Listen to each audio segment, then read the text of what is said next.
공산주의에서는 이론적으로 생산수단의 사적 소유가 없어 계급 차별을 없애고 모두가 자신의 능력에 따라 기여하고 필요에 따라 받는 사회를 만들어야 합니다. 그러나 실제로 많은 사람들은 이것이 노력과 보상 사이의 관계를 거의 보지 못하는 개인들 사이에서 비효율성과 동기부여 부족으로 이어진다고 주장합니다. 반대로 자본주의는 혁신과 경제 성장을 주도하는 요인으로 여겨지는 개인 소유, 원칙과 이윤 동기를 바탕으로 구축되었습니다. 자신의 발명으로 재정적 이익을 얻는 헨리 포드와 같은 혁신가는 자본주의 하에서 개인적인 인센티브가 어떻게 중요한 사회적 발전으로 이어질 수 있는지 보여주는 사례로 간주됩니다. 포드의 조립 라인 개발은 자동차 생산에 혁명을 일으켰을 뿐만 아니라 자동차와 같은 제품을 저렴하게 만들고 이를 통해 생활 방식을 변화시킴으로써 산업 제조는 물론 사회 전반에 지대한 영향을 미쳤습니다. 이 시스템에 대한 사회주의적 비판은 이 시스템이 만들어내는 불균형, 즉 그러한 혁신으로 창출된 부가 소수의 개인에게 주어지며 잠재적으로 심각한 경제적 불평등을 초래할 수 있다는 점에 초점을 맞춥니다. 사회주의자들은 그러한 불균형이 부당하다고 주장하며 부가보다 균등하게 분배되는 시스템을 옹호합니다. 자본주의가 사회에 더 나은지에 대한 논의는 여전히 많은 논란을 불러일으키고 있습니다. 두 시스템 모두 장점과 단점이 있으며 각 시스템의 역사적, 상황적 효과는 매우 다양합니다. 많은 공산주의 국가의 붕괴는 언급된 이유로 인해 종종 경제적 비효율성과 혁신 부족에 기인한다고 여겨져 왔지만 자본주의 체제가 불평등과 지속 가능성에 대한 지속적인 비판에 직면하고 있는 것도 사실입니다. 그래서 대부분의 정부들은 불평등 해소를 위해 막대한 복지 예산을 집행하고 있고 이는 부채의 늪에 빠지게 만들었습니다.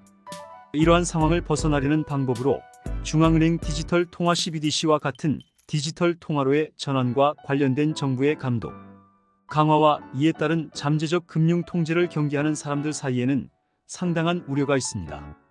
디지털 통화를 선호하여 물리적 현금을 단계적으로 폐지한다는 아이디어는 실제로 금융 시스템 디지털화를 향한 광범위한 움직임의 일환으로 일부 유럽 국가와 중국을 포함해 세계 여러 지역에서 주목을 받고 있습니다. WWE 시대를 지나면서 기존 통화를 리디노미네이션하거나 화폐 개혁을 하는 모습을 봐왔습니다. 정부가 새 버전이나 디지털 통화로 대체하기 위해 실제로 기존 통화의 유통을 금지하는 경우 일반적으로 개인은 특정 기간 내에 기존 통화를 새로운 형식으로 교환해야 합니다. 이 프로세스를 통해 정부는 대규모 현금 축적을 모니터링할 수 있으며 명확하고 문서화된 출처 없이 금액이 비정상적으로 높을 경우 잠재적으로 감사나 세금으로 이어질 수 있습니다. 이런 상황이 오게 된다면 현금 보유가 불리해질 수 있는 환경 인플레이션 또는 통화 전환 중 미계산 현금으로 인해 금, 주식 또는 부동산과 같은 자산에 투자하는 것이 전략적 대안이 될 수 있습니다. 이러한 자산은 인플레이션 기간 동안 현금과 같은 방식으로 감가상각되지 않는 경우가 많습니다. 그러나 이러한 시기에 스태그플레이션이 같이 오게 된다면 부동산이나 주식은 같이 하락할 수 있습니다. 캘리포니아 같은 세금이 높은 주에서 텍사스같이 세금 부담이 낮은 주로 이주하는 현상은 개인과 기업이 세금 부채를 최적화하기 위해 이전하는 현상을 미국에서 관찰됩니다. 뿐만 아니라 중국과 한국 등 자산가들의 이민 열풍도 이런 이유로 나타나고 있습니다. 이런 지역의 정부는 출국세와 같은 정책을 시행하여 대응할 수 있지만 궁극적으로 통제의 목적으로 CBDC를 도입하려는 시도를 보이고 있습니다. 이러한 이유로 일부 사람들은 CBDC의 잠재적인 도입을 정부가 통화 거래에 대한 더 많은 통제권을 얻고 탈세 및 자금 세탁과 같은 문제를 해결하기 위한 방법으로 간주합니다. 그러나 이러한 변화는 디지털 통화가 이론적으로 금융 감시를 더 쉽게 만들 수 있기 때문에 개인정보 보호에 대한 우려와 정부의 과잉 접근에 대한 두려움을 불러일으킵니다. 파이네트워크와 같은 웹 3.0 프로젝트가 제안하는 새로운 경제 시스템은 공산주의와 자본주의의 전통적인 이분법을 넘어서려는 시도로 볼 수 있습니다. 이러한 시스템은 기본소득의 개념과 암호화폐가 결합되어 사용자들이 네트워크 활동을 통해 통화를 얻고 그 가치가 네트워크의 성장과 함께 증가하도록 설계되었습니다. 또한 전통적인 화폐 시스템의 제약과 문제점에 대한 탈출구로서의 가능성을 제공할 수 있습니다. 특히 중앙은행 디지털 화폐 CBDC 도입과 같은 변화들이 예정되어 있는 상황에서 블록체인 기반의 분산화된 통화는 다음과 같은 이점을 제공할 수 있습니다. 통제 회피, 중앙정부의 금융 감시 및 통제로부터의 독립성을 제공하며 사용자의 금융 활동에 대한 더 많은 자율성을 부여할 수 있습니다. 투명성과 안전성, 블록체인 기술은 변경 불가능하고 투명한 거래 기록을 제공함으로써 사용자의 신뢰를 증진시키고 사기나 오류로부터 보호하는 데 도움을 줄 수 있습니다.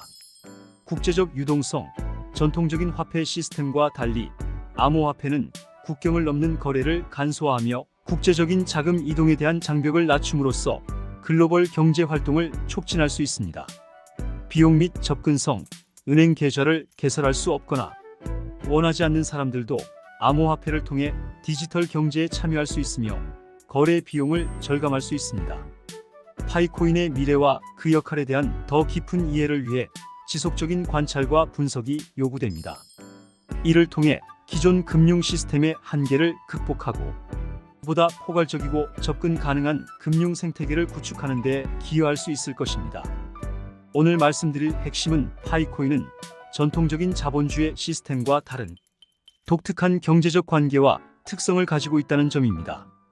이런 시스템에서는 공동의 이익인 파이코인 가치 상승이라는 대명제를 기본으로 협력이 강조되며 다음과 같은 방식으로 구성원 간의 상호작용을 장려할 수 있습니다. 파이코인은 사용자의 참여와 협력을 통해 가치가 증가합니다. 네트워크 참여자가 많아질수록 그리고 그들이 네트워크 내에서 더 많이 상호작용할수록 전체 시스템의 가치와 안정성이 증가합니다. 또한 블록체인 기반의 생태계는 중앙 집중화된 권력 구조를 배제하고 모든 참여자에게 동등한 권한과 기회를 제공합니다. 이는 모든 참여자가 시스템의 유지와 발전에 기여할 수 있는 동기를 부여합니다. 파이코인과 같은 시스템은 전통적인 금융 시스템에서 소외되었던 개인이나 소규모 기업들에게도 경제 활동에 참여할 기회를 제공합니다. 이는 더 많은 사람들이 경제적 이익을 얻고 자신의 기술과 자원을 시장에 제공할 수 있게 함으로써 전체 네트워크의 성장을 촉진합니다. 마지막으로 파이코인과 같은 프로젝트는 종종 환경적 지속 가능성 또는 사회적 책임과 같은 가치를 중시합니다. 이는 경제 활동이 단순한 이윤 추구뿐만 아니라 사회적, 환경적 영향을 고려하는 방향으로 진행될 수 있도록 합니다. 이러한 특성은 파이코인이 창출할 수 있는 사랑과 협력의 경제로 이어질 수 있으며 참여자 간의 상호 지원과 공동의 성공을 통해 전체적인 시스템 가치가 상승하는 선순환 구조를 만들 수 있습니다. 파이는 사랑입니다. 구독 시청 감사합니다.